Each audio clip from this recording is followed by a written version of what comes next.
to Tanya's Unplugged Life. How do you start your morning? My husband and I like to get up, make a fresh cup of coffee, and bring it onto the beach and take a nice long walk. As you can see, this beach is stunning, and that is my husband and our dog Ava. So thank you for joining me. I hope you join my community.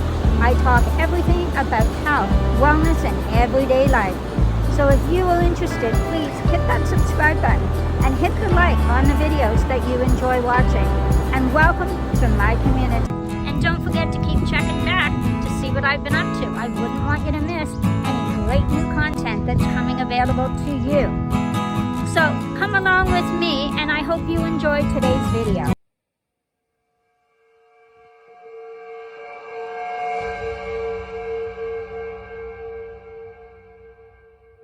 Welcome back this week. We are so excited. If you missed last week's video, my introduction to Amanda, it'll be in the link above. So click that link and watch that. But stay tuned and watch this one first. And then you'll want to know all about Amanda's story. So today we are talking about the gong and the therapy that goes with that and the healing.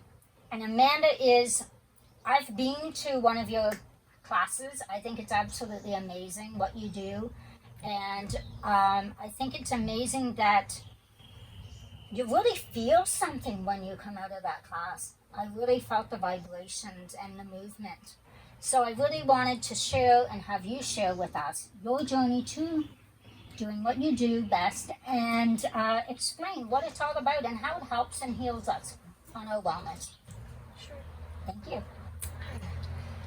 I'll try to keep this simple. Okay. Sound and vibration has been known to affect us. Just to think of like the feelings of loud music, good loud music, Right. you feel it in your body. It was known by philosophers and scientists. Edward Casey had said that sound would be the next medicine. So we hear sound medicine. There's a lot to that. People say what and the healing to it, but basically what we're talking about is using vibrations, core vibrations that every single cell, every bit of matter is made up of. Every single thing vibrates. And vibration, the measure of a vibration or a wave of it is a frequency. Some are faster, some are slower. Right. So we hear of these frequency numbers. And smart people through the years have figured out how our bodies vibrate and how the use of these different elemental sounds, I'm pointing to the crystal, the metal, the wood, the different frequencies and vibrations that are emitted and focused through these, our body, just like the wood on this chime or the head of a drum, our bodies receive these vibrations and we feel a sense of coherence, may bring the coherence, the same vibration, harmony to our maybe erratic vibrations going on in the cellular. So scientifically, think of tuning forks are used in this way, many vibratory scientific protocols.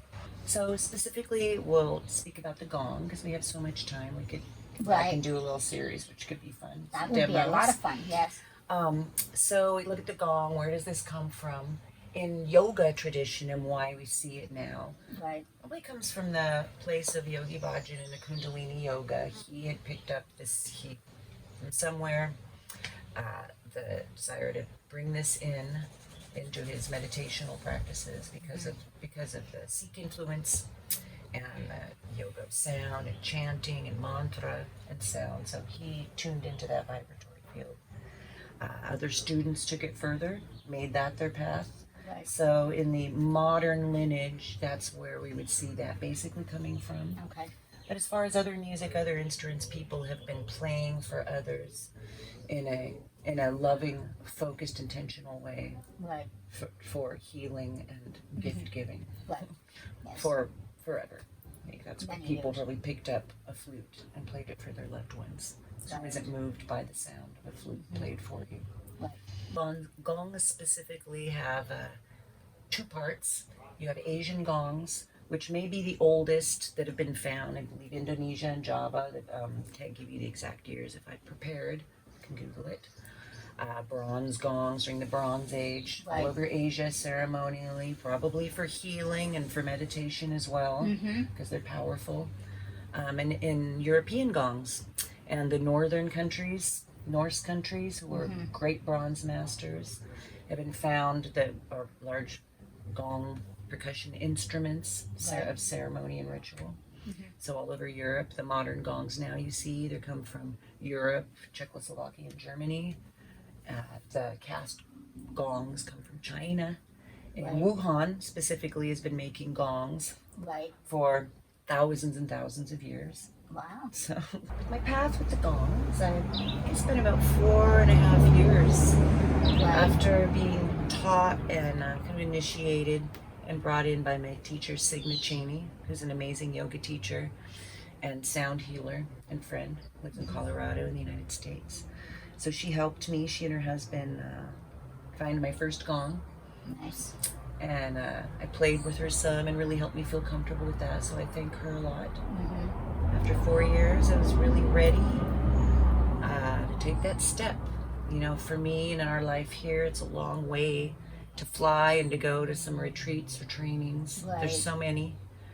And the financial part of it is a huge part of it. It is, yes. Yeah, but I was really lucky and excited to find Alessandra Montana, Italian woman living in Mexico near Tulum.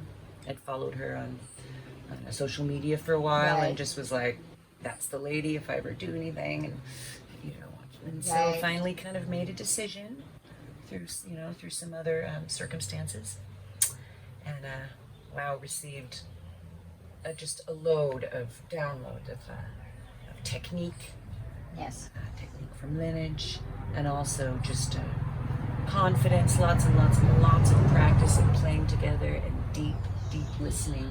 I think it's the biggest thing I've come out of that.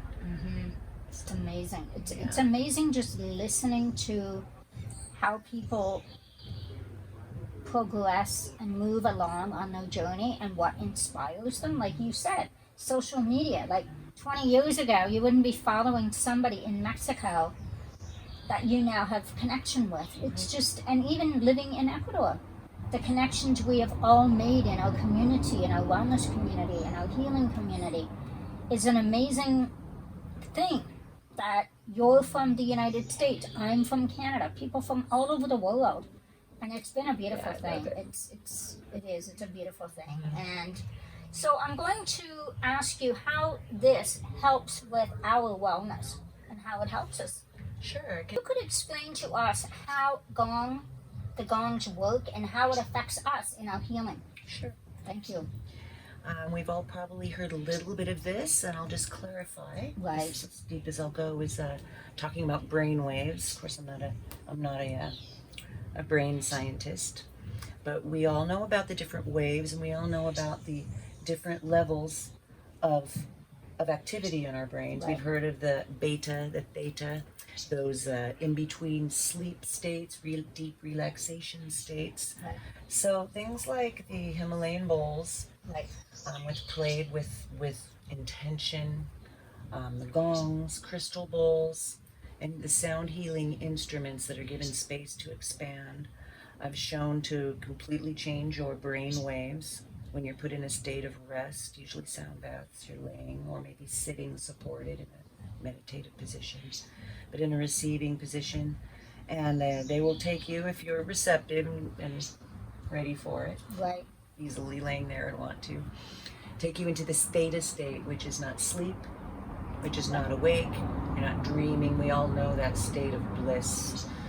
And these are the states that are the places where your body is doing the most rejuvenation and healing, cellular healing, super good for our brains, for our nervous system.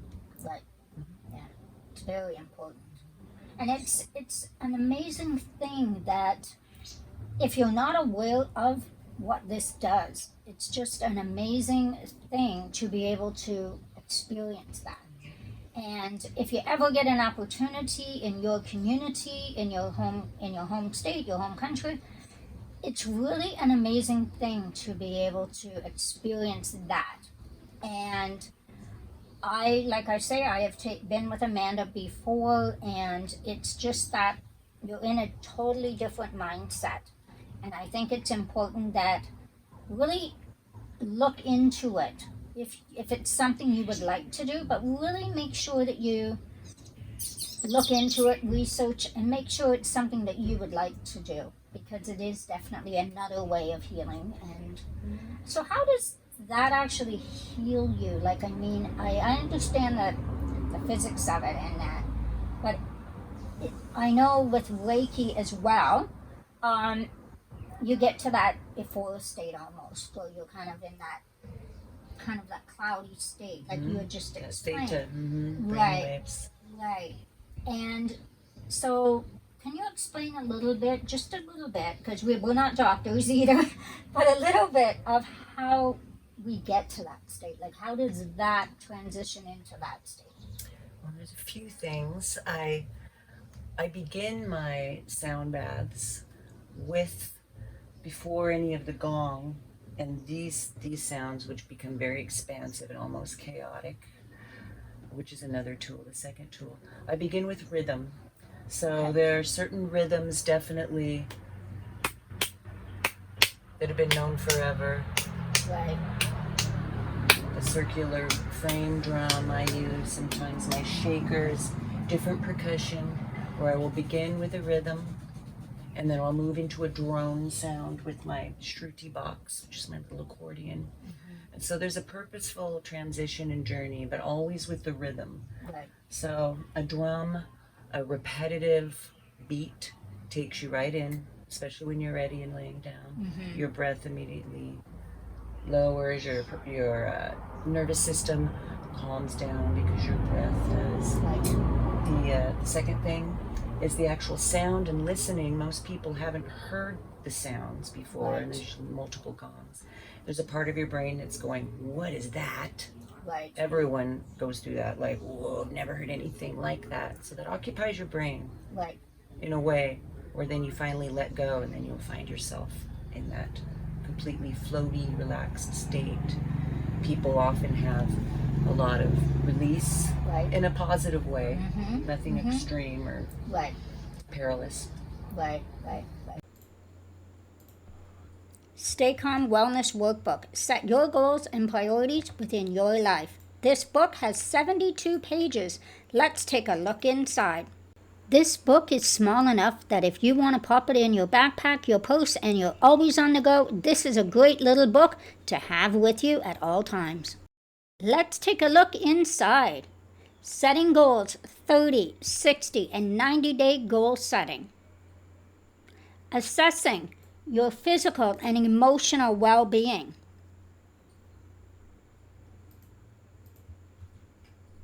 Planning ahead. Jotting down everything that you need to plan ahead. Monthly gratitude. I love being able to just sit down at the beginning of the month and do some gratitude journaling.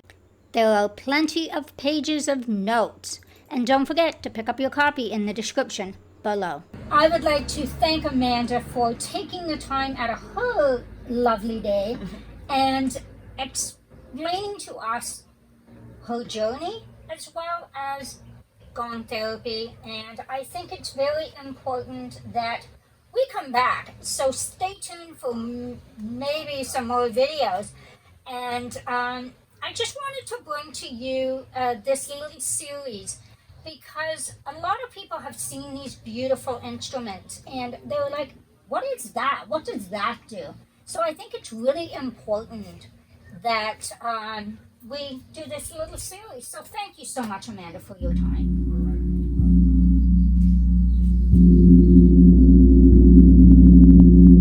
My pleasure, Tanya. Thank you.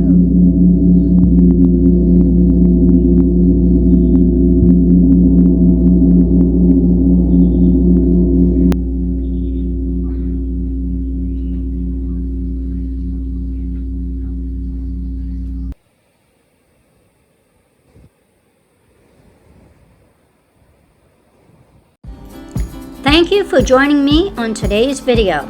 I hope to see you in the next video coming up real soon. Thanks for watching.